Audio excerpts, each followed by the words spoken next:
Los enemigos de Romero.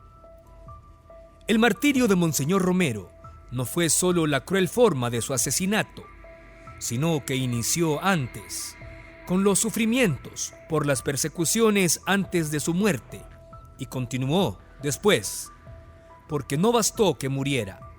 Lo difamaron, calumniaron y ensuciaron su nombre.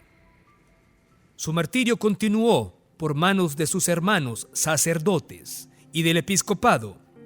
Así lo dijo el Papa Francisco ante una delegación de obispos y fieles salvadoreños. El sumo pontífice reconoció que hubo una campaña para denigrar al arzobispo mártir, cuya beatificación estuvo bloqueada en la época del Papa Juan Pablo II y luego fue promovida por el actual pontífice Francisco, que lo considera un modelo de obispo y santidad para América Latina y el mundo. El arzobispo de San Salvador, Monseñor Óscar Arnulfo Romero, sabía muy bien quiénes eran sus enemigos. Lo sabía porque los tenía en casa.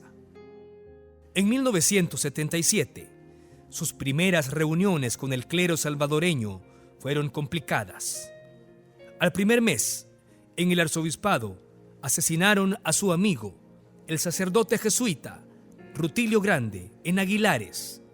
Y es entonces que el arzobispo Romero sorprende a todos cuando cancela todas las misas y decide dar una sola en catedral el 20 de marzo del mismo año, denunciando a las fuerzas de seguridad del Estado como responsables del asesinato del sacerdote jesuita.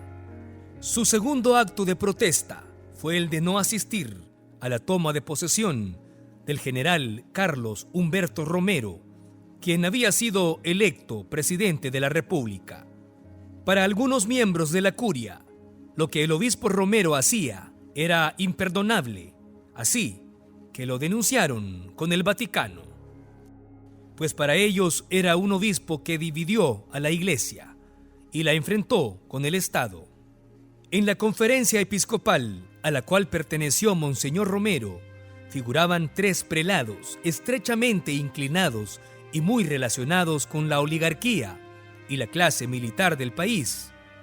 Uno de ellos era el obispo de San Miguel, Monseñor José Eduardo Álvarez, conocido en aquella época como el Coronel de San Miguel, por su grado en el ejército al ser capellán de las Fuerzas Armadas.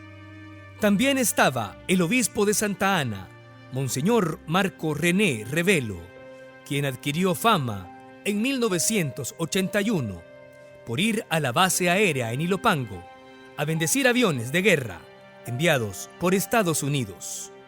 Había un tercer obispo, el de San Vicente, Monseñor Pedro Arnoldo Aparicio, famoso por haber recibido de regalo una extensa hacienda de parte del expresidente Arturo Armando Molina, y que estaba generalmente inclinado a compartir los puntos de vista de sus colegas terratenientes.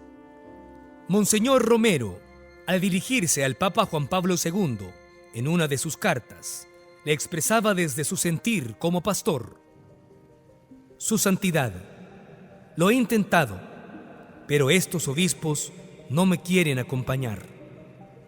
¿Y cómo quiere que no proteja a la Iglesia si el Estado me ha matado sacerdotes, ha matado y torturado? Si mi primera obligación para proteger a la Iglesia es defenderla, pero resulta que no me quieren acompañar ni el nuncio ni los obispos de la conferencia episcopal. Parece que en el Vaticano, Monseñor Romero también tenía adversarios, quienes emplearon todo tipo de argucias para denigrarlo. El arzobispo italiano Vincenzo Paglia, quien fue postulador de la causa de beatificación de Monseñor Romero, reconoció las numerosas trabas y dificultades desde dentro de la Iglesia en el proceso.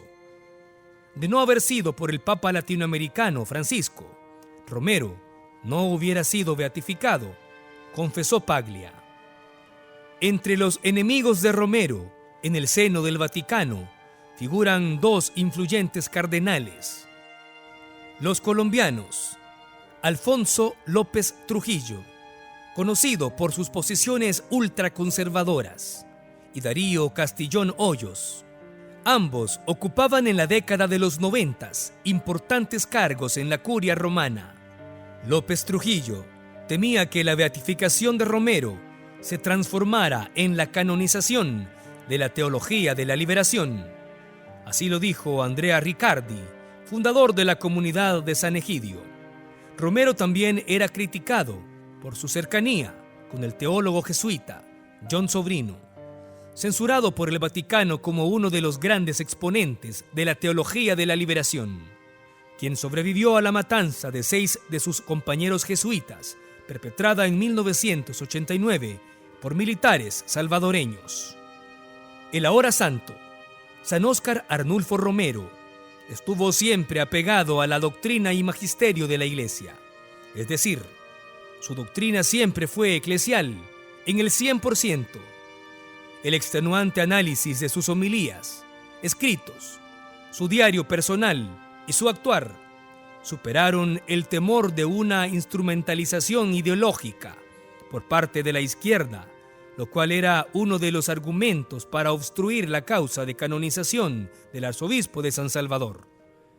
Afortunadamente, las instancias vaticanas realizan una minuciosa investigación antes de nombrar beato o santo a algún candidato, y el obispo Romero salió avante a estas pruebas y fue canonizado en Roma por manos del Papa Francisco el 14 de octubre de 2018.